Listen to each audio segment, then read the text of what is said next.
This week's Parsha talks extensively about the story of Bilam and Balak. How Balak, the king of Midian, hires Bilam, who is a non-Jewish prophet, to go and curse the Yidden, to prophesize against them. Bilam, being a man of common sense, tells Balak that he can only do as a prophet what Hashem lets him say, and obviously Hashem is not going to let him.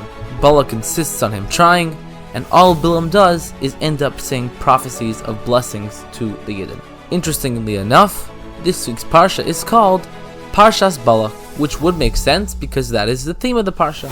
But if you look a little deeper, it's very interesting because why is the Parsha named after Balak and not Bilam?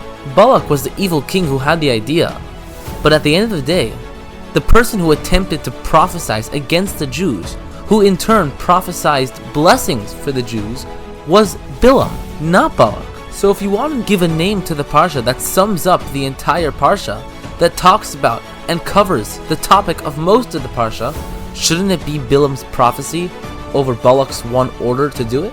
Furthermore, since when in the Torah do we start naming Parshas after absolute wicked Rishayim? Out of all the wonderful things you can call this Parsha, you can call it the Parsha of blessings, you can call it the Parsha of prophecy. We call the Parsha that we will talk about for generations Parshas Balak, a Parsha, a segment in Torah by the name of an anti-Semite, someone who wanted to kill all the Jews. We take so much care in halacha not to bring up Rishayim. We don't name our kids after Rishayim. We don't associate with them. Non-Jews who want death to the Jews are not usually something that's accepted among us. So why then do we have a Parsha that we talk about for generations and thousands of years named after a vicious anti-Semitic king? Explains the Rebbe that if one were, so to speak, to name their child after a Rasha, that promotes strength to his namesake. He's important enough for you to name your child after him, or in general when we give importance to him. But when the Torah mentions it here and calls it Parshas Balak, we're not referring to his strength. We're in fact referring to his very downfall. If you go to anybody who knows the Torah well and you bring up Balak, the evil king, that person won't tell you how great and strong he was. The first thing that'll come up to his mind is how he attempted to foil and curse the Yidden, and it came out the opposite. It came out as blessings. So when we're mentioning his name here, it is not for praise at all. It is, if anything, for his degradation. When you think of Balak, you think of how he failed. You think of what went wrong. And the Rebbe goes on to explain that the true specialty of this week's Parsha is not that the curses didn't work, is that they immediately turned into blessings. They immediately turned into brachas. And it wasn't just the things that the prophet Bilam said. It went all the way back to the very command of King Balak to prophet Bilam to curse the Jews.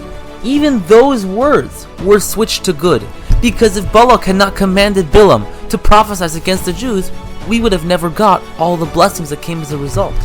So by calling it Parshas Balak, by naming a Parsha after the evil king, what we're showing is that even the evil words of a king intended to kill all the Jews can easily be turned into the greatest blessings with a little bit of emunah and a little bit of bitachon. A little bit of trust in Hashem does the trick. And this fits in perfect theme with this week's Parsha, because a lot of the prophecies that Bilam talks about is when Mashiach comes, everything will be good. And we know the whole idea of Mashiach is the ultimate forces of bad not being banished, but being turned into forces of good. That is exactly what Balak and Bilam represent in this week's Parsha. And that fits in perfect line with what they prophesied about. So yes, the lesson for us is clear, that naming a Parsha after Balak, an evil anti-Semitic king who in his mind wanted death and destruction to all Jews, even his words, when looked at with the right perspective and with a little bit of emunah and bitachon, won't come true. When we look at our life as a life not governed by physical things, not governed, not ruled over by the laws of nature, but rather ruled over by Hashem, who doesn't care about any of that, who obviously is higher than all of that, then we won't have any challenges, because there's no room for failure, and everything Hashem does is the way it's perfectly meant to be. And if you live that type of lifestyle, if you live with that mindset, you're on the right track not just to elevate yourself, but the entire world, making it a fitting place for the coming of Mashiach. Wishing you a wonderful Shabbos.